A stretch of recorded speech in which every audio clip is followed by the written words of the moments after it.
안녕하세요. C.S. 루이스의 고통의 문제 읽기 쉬운 4번째 영상입니다. 지난 영상부터 이 책의 맨 마지막 장인 천국에 대해서 이야기하고 있는데요. C.S. 루이스는 천국을 우리에게 소개하면서 우리가 보통 소개받는 것처럼 모든 사람들이 공통적으로 볼 수 있고 느낄 수 있는 어떤 객관적인 완벽한 형태의 천국에 대해서 이야기하고 있지 않습니다. 오히려 깜짝 놀랄 만큼 새로운 접근인데요.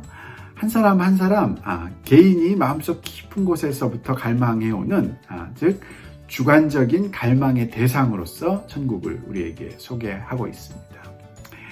지난 영상에서 묘사했던 C.S. 루이스의 천국의 묘사 중 하나를 빌려오자면 아이 때부터 노년에 이르기까지 밤낮 없이 해를 거듭하며 찾고 지켜보고 귀 기울이던 그 무언가라는 말로 천국을 묘사하고 있는데요.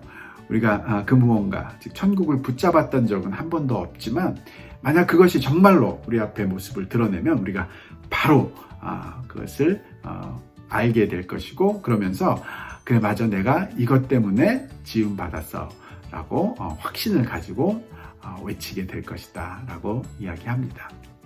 그런 면에서 C.S. 루이스에게는 어떤 사람도 자기 인생에서 천국을 갈망하지 않는 사람은 없을 것이다 라고 이야기하는데요. 이번 영상에서는 그런 C.S. 루이스의 천국, 또 그 천국에 대한 갈망의 본질을 좀 더 깊이 따라가 보도록 하겠습니다. 247페이지 중간 단락부터 또 지난 영상에 이어서 읽어가면서 나누어 보도록 하겠습니다. 우리는 그것이 무엇인지 서로에게 말해줄 수 없습니다. 그것은 우리 각자의 영혼에 쓰여진 비밀스러운 서명이자 전달할 길 없고 달랠 길 없는 소원이며 아내를 만나고 친구를 사귀고 직업을 선택하기 전부터 갈망했던 것이자 아내나 친구나 이를 기억하지 못하게 된 죽음의 자리에서조차 여전히 갈망하는 것입니다. 우리가 존재하는 한 이것도 존재합니다. 이것을 잃는 것은 전부 잃는 것입니다. 재미있는 것은 C.S. 루이스에게는 그것, 즉 천국은 우리가 갈망은 하지만 우리 옆에 사람에게도 설명할 수 없는 그런 면이 있다고 이야기하는데요. 일종의 우리 영혼에 쓰여진 비밀스러운 서명 같은 것이라고 묘사를 합니다. 그러면서 이 천국에 대한 갈망은 인생의 중요한 순간 그 전부터 항상 있었고, 그 모든 것을 잃게 되는 그런 죽음의 순간에도 이 천국에 대한 갈망만큼은 우리와 함께 할 수밖에 없다라고 이야기합니다. 그런 면에서 우리가 존재하는 한 천국도 존재하고, 천국을 잃는다는 것은 우리가 우리 존재를 잃는 것과 마찬가지다라고 이야기합니다. 우리 각자의 영혼에 쓰여진 이 서명은 유전과 환경의 소산일 수도 있지만, 그것은 사실 이런 유전과 환경 또한 하나님이 영혼을 창조하실 때 사용하시는 도구임을 의미할 뿐입니다. 어떤 사람들은 이 천국이 보여주는 특성, 즉 우리 각자의 영혼에 쓰여진 어떤 비밀스러운 서명 같은 이 주관적인 특성들로 비추어 볼 때 단순히 유전과 환경의 그런 소산, 그런 영향에 의해서 주관적으로 생겨난 그런 경험일 뿐이지 않느냐라고 이야기할 수도 있다는 거죠. 그렇지만 C.S. 루이스가 보기에는 그것이 아니라 오히려 하나님이 유전과 환경을 통해서 그것도 사용하셔서 모든 다양한 종류의 그런 영혼들을 만드신, 즉 하나님의 영혼을 만드는 도구로서 유전과 환경이 쓰여졌다라고 보는 것이 훨씬 더 옳은 관점이라고 보고 있습니다. 지금 제가 생각하고자 하는 것은 어떻게 하나님이 각 영혼을 독특하게 만드셨느냐가 아니라 왜 독특하게 만드셨느냐 하는 점입니다. 그러면서도 지금 자신이 이 이야기를 해나가고 있는 주된 관심사는 어떻게 하나님이 어떤 방법들을 쓰셔서 모든 영혼들을 이렇게 다양하게 만드셨느냐에 있는 것이 아니라 왜 하나님이 이렇게 모든 영혼들을 다양하게 만드셨느냐, 모든 영혼들이 그래서 다 주관적으로 다양한 면으로 천국을 인식하게 그렇게 만드셨는가 하는 점이라고 하는데요. 왜 그런지 C.S. 루이스의 생각을 쫓아가 보도록 하겠습니다. 저는 하나님이 이 모든 차이점들을 사용할 뜻을 가지고 계시지 않았다면 하나 이상의 영혼을 창조하실 이유 또한 없었으리라고 생각합니다. 여러분의 개별적 특성 중에 하나님이 모르고 계신 부분은 한 군데도 없다는 사실을 분명히 아시기 바랍니다. 언젠가 여러분 또한 모르는 부분 하나 없이 다 알게 될 날이 올 것입니다. 열쇠를 본 적이 없는 사람의 눈에는 그 열쇠를 본떠낸 거푸집이 이상해 보일 것입니다. 또 자물쇠를 본 적이 없는 사람에게는 그 열쇠 자체도 이상해 보일 것입니다. 여러분의 영혼에는 하나님의 본체가 지닌 그 무한한 윤곽성의 한 돌출 부분에 들어맞도록 오목하게 패이는 바람에 기이한 모습을 갖게 된 한 형태 또는 방 많은 집의 한 방문에 꼭 들어맞는 한 열쇠가 있습니다. 지금 C.S. 루이스가 설명하는 모든 인간이 각자의 다른 형태의 영혼으로 지어진 이유가 신선하면서도 굉장히 재미있는데요.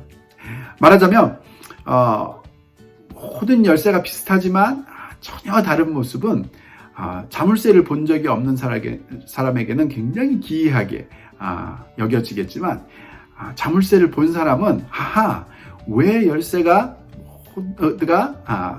달라야 될 수밖에 없는지를 깨닫게 되는 것처럼 우리가 하나님의 속성을 깊이 깨달지 못한 사람에게는 모든 영혼이 다 다른 모습이라는 것이 굉장히 이상하게 느껴질 수 있겠지만 하나님 그분의 속성이 무한히 다른 면모들을 우리에게 보이실 수 있으신 분, 따라서 하나님의 그 무한히 다른 면모들의 1대1로 대응하는 그런 하나님을 다 각자의 주관적인 또는 각자의 눈으로 그분을 알고 그분을 경험하고 그분을 즐기게 될 수 있는 그런 영혼으로 지어졌다는 그 사실을 우리가 깨닫기 전에는 모든 영혼이 특색이 있다는 것이 이상하게 느껴지겠지만 그런 속성을 깨닫고 나면은 하고 우리가 깨닫게 되는 면이 있을 것이다 라고 이야기합니다. 구원받는 것은 추상적인 인류가 아니라 바로 여러분 자신, 존 스미스나 제니 스미스 등의 이름을 가진 한 사람 한 사람이기 때문입니다. 여러분은 축복받은 행복한 피조물로서 다른 사람의 눈이 아니라 자기 자신의 눈으로 그분을 보게 될 것입니다. 하나님의 선한 인도를 따를 때 죄를 제외한 여러분의 전 존재는 지극히 만족스러운 상태에 이르게 되어 있습니다. 즉 C.S. 루이스는 이런 면들을 우리가 받아들일 수 있다면 구원받는다는 것이 왜 추상적인 전 인류가 받는 그런 개념이 아니라 존 스티브나 제니 스미스 같이 그 이름을 가진 한 사람 한 사람 그 개인이 받게 되는 그런 것이다 라는 것을 깨달을 수 있는지 그것을 볼 수 있다고 이야기하는데요. 즉 우리가 하나님의 그 다양한 면의 한 면 한 면 거기에 맞춰서 지어진 존재이기 때문에 우리가 구원받는다는 것은 우리 자신의 눈으로 하나님을 보게 되는 것, 하나님을 알게 되는 것, 그것을 의미하고 그것이 우리 전 존재를 행복하게 만드는 그런 이유가 되는 것, 그것임을 깨닫게 될 것이다 라고 이야기합니다. 브로켄의 유령이 모든 이에게 각자의 첫사랑으로 보인 것은 일종의 속임수 때문이었습니다. 그러나 하나님이 모든 영혼에게 첫사랑으로 보이는 것은 진짜 그가 각 사람의 첫사랑이시기 때문입니다. 천국에 있는 나의 자리는 나 한 사람, 오직 나 한 사람에게 맞추어 만든 자리처럼 보일 것입니다. 바로 내가 그 자리에 맞추어 장갑이 손에 맞추어 한 땀 한 땀 만들어지듯이 만들어졌기 때문입니다. 어떤 사람은 이런 이야기를 듣다 보면 마치 모든 영혼들에게 다 하나님이 각자의 첫사랑으로 보일 것이다 라는 말이 브로큰의 유령 이야기처럼 밑에 각주에도 나오는데요. 독일 하르츠 산맥의 최고봉에 어떤 사람이 서 있으면 그 그림자가 그 계곡 밑으로 거인의 그림자처럼 크게 지어져서 보는 사람마다 그 모양이 다르게 보여서 자신의 첫사랑처럼 그렇게 느껴지는 그런 일종의 착시, 그런 또는 속임수, 그런 요소가 아니냐라고 생각할 수 있는 사람들도 있다는 거죠. 그렇지만 하나님이 각 영혼의 첫사랑으로 느껴지는 것은 그런 속임수 같은 그런 착시 현상이 아니라 진짜로 하나님에게 그런 면이 있기 때문이다 라고 지금 C.S. 루이스가 강조를 하고 있습니다. 즉 하나님의 그 무한한 다양한 면들을 우리가 깨닫게 될 때 천국은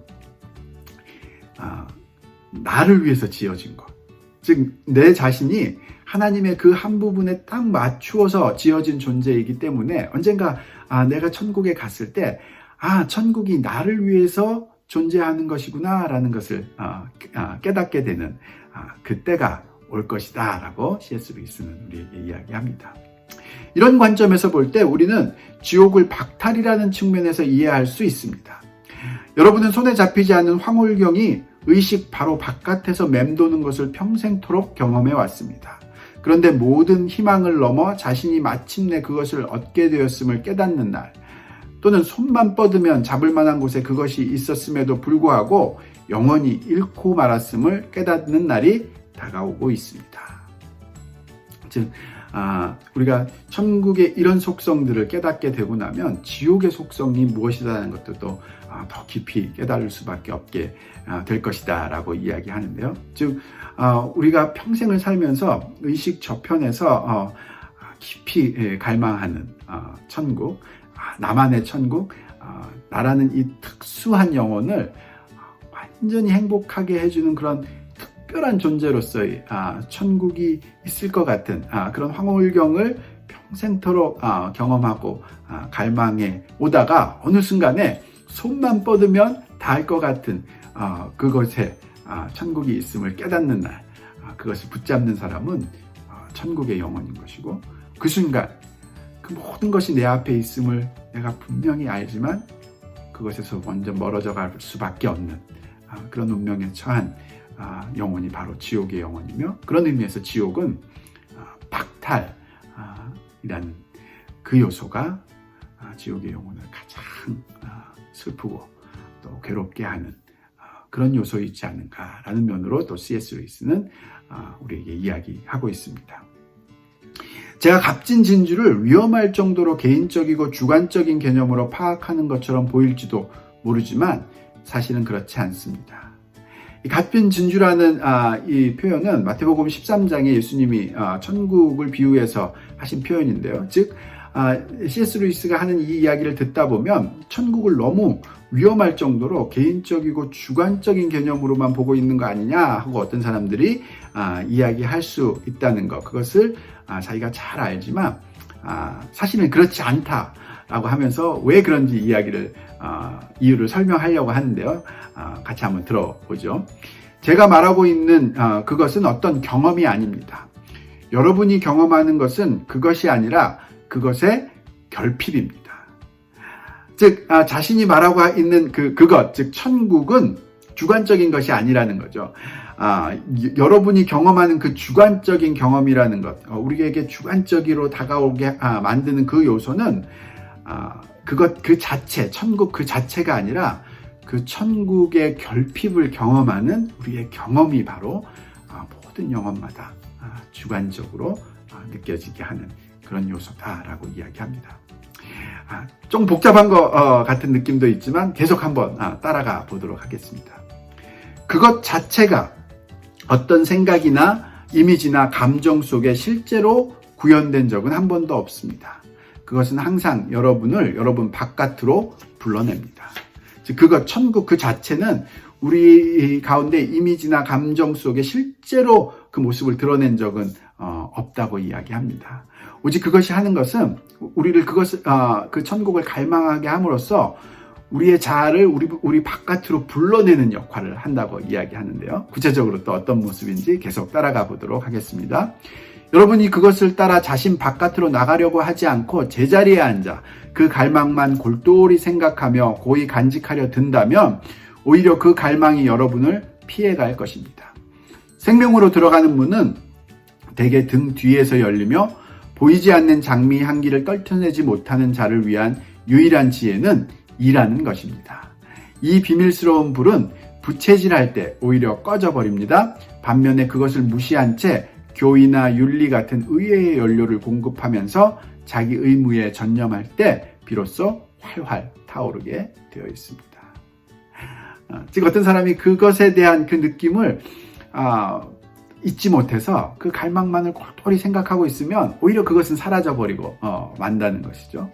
오히려 그럴수록 우리가 해야 할 일들, 교의에 대한 성경의 가르침 이런 것들에 우리가 집중하고 성도가 살아갈 윤리의 삶 이런 것들을 연료로 삼아서 우리가 삶에 전념할 때 오히려 어느 순간 우리 등 뒤에서 우리도 모르는 사이에 천국에 대한 갈망들이 더 불같이 솟아나며 천국을 바라는 마음들, 천국을 확신하는 그런 요소들이 우리 속에서 더 확실해진다라고 그것이 일종의 비밀스러운 불 같은 그런 경험이다라고 C.S. 루이스는 우리에게 소개하고 있습니다. 세상은 황금색 바탕을 칠한 그림과 같고 우리는 그 그림에 등장하는 인물들과 같습니다.